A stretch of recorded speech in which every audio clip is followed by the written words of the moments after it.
আমরা turn out নিয়ে যাচ্ছি, 1 মিনিটের মধ্যেই গাড়ি বের করেছি, বাট জ্যামের কারণে ইনসিডেন্টে যেতে আমাদের সমস্যা হচ্ছে।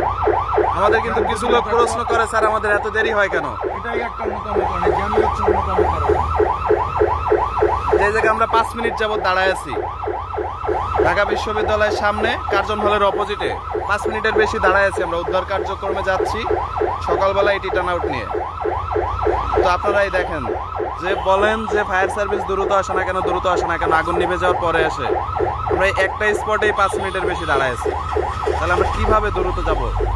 বাংলাদেশের ট্রাফিক জ্যামের এত খারাপ অবস্থা, এখানে ফায়ার সার্ভিসের গাড়ি সাইলেন্ট 5 মিনিটের বেশি ধরে বাজানো হচ্ছে, কিন্তু ট্রাফিকের অবস্থা আমরা একই স্পটে 5 মিনিটের বেশি দাঁড়ায় আছি।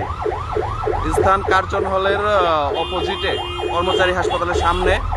দেখেন একই স্পটে আমরা 5 মিনিট দাঁড়ায় আছি, তাহলে আমরা কিভাবে দ্রুত যে অগ্নি নির্বাপন করবো আপনারাই বলেন। এটা আপনাদের কাছে প্রশ্ন রেখে গেলাম।